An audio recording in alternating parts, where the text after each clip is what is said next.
এই বৈষম্যবিরোধী ছাত্র আন্দোলনে যেভাবে আমরা 5ই আগস্ট বাংলাদেশের নানা মত এবং নানা পথের মানুষ এসছে, ঠিক একইভাবে 31 ডিসেম্বর সেভাবেই আসবে।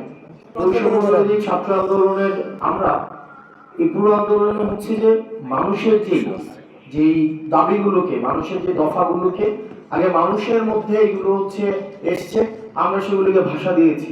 এই যে প্রক্লেমেশন অফ জুলাই রেভলিউশন, এই আকাঙ্ক্ষাটি হচ্ছে মানুষের আকাঙ্ক্ষা, জনমানুষের আকাঙ্ক্ষা, জনমানুষ থেকে এসছে, সেদিকে আমরা বাস্তবায়ন করি। কোনো ব্যানারের নেতৃত্ব নয়।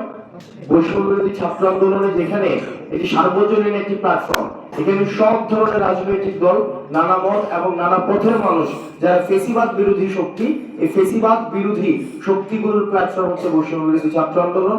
এই বৈষম্যবিরোধী ছাত্র আন্দোলনে যেভাবে আমরা 5ই আগস্ট বাংলাদেশের নানা মত এবং নানা পথের মানুষ এসছে, ঠিক একইভাবে 31 ডিসেম্বর সেভাবেই আসবে। প্রোক্লেমেশন যেটা ঘোষণা করা হবে, সেখানে হচ্ছে আমরা একটা জিনিস বলি, সেটা হচ্ছে ইতিমধ্যে কিন্তু ড্রাফট বিভিন্ন রাজনৈতিক দলের কাছে পাঠানো হয়েছে। বিভিন্ন রাজনৈতিক নেতৃবৃন্দ যারা হচ্ছে এই জুলাই অভ্যুত্থানে যাদের অংশগ্রহণ ছিল, আর এটা তো হচ্ছে আপামর সবার হচ্ছে অংশগ্রহণ ছিল, তো সেই জায়গা থেকে পাঠানো হয়েছে। তারা তাদের মতামত যদি কোনো জায়গায় মনে করছে সেখানে এটাকে এডিট করা প্রয়োজন, মতামত দেওয়ার প্রয়োজন, সেগুলো দিচ্ছে। আপনারা জুলাই রেভলিউশনের যখন প্রক্লেমেশনটা হবে, সেই প্রক্লেমেশনের মধ্যেই দেখবেন যে আমরা সেখানে হচ্ছে ব্যাপারটা হচ্ছে ঘোষণা করা হবে যে আগামী নির্বাচন নিয়ে কিছু থাকছে কিনা, বা আগামী নির্বাচনটা হচ্ছে কি, আমাদের দেখি দীর্ঘদিন তো আমাদের ভোটাধিকারী ছিল না। আমাদের যে এই যে মুজিববাদী সংবিধানটা এমন ভাবে প্রণয়ন করা হয়েছে যে মানুষের তো ভোটের অধিকারই ছিল না। এই যে আপনারা এখানে বসে আছেন, এই যে আমাদের বয়সী মানুষ, আপনারা গত 3টা নির্বাচনে কি ভোট দিতে পেরেছেন? কয়জন ভোট দিতে পেরেছেন? এখন এই যে আপনারা সাংবাদিকরা এখন বলছেন যে 3টা ইলেকশন অবৈধ হয়েছে, কেউ কেউ বলছে খুব মিনমিন ভাবে, একদম স্পষ্ট ভাবে বলছে না, খুবই বলে যেন গলার টোন কিছুটা ভিতরে রেখে রেখে বলে বলেন তো গত 3টা ইলেকশনে এখানে কয়জন ভোট দিয়েছে? 2-4 জনও দেয় নাই।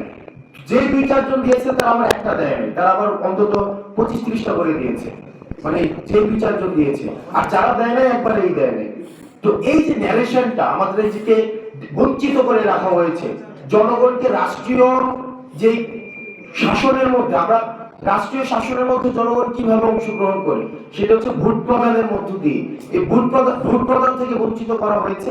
এই বিষয়গুলো আমরা প্রত্যাশা করছি এই জুলাই রেভলিউশন আসবে।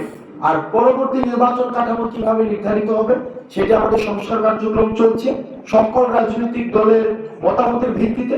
সেটি অবশ্যই সেই সংস্কার কাঠামোর মধ্য দিয়ে সেই বিষয়টি উঠে আসবে। মুজিববাদী সংবিধান পরবর্তী বাংলাদেশে প্রাসঙ্গিক কিনা সেটা 5ই আগস্ট নির্ধারিত হয়েছে।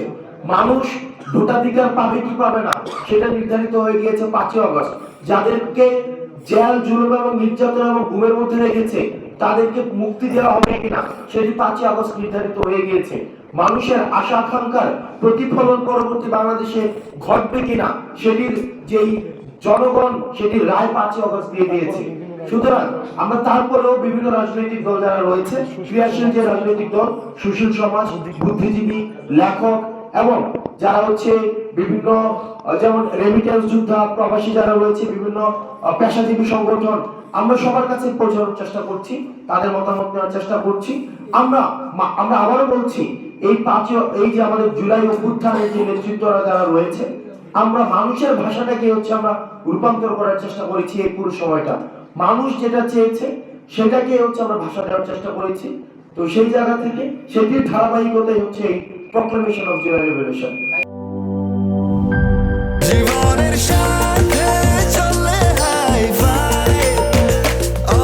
স্বাস্থ্যকর অল টাইম, সব সময় অল টাইম হেলদি লাইফ।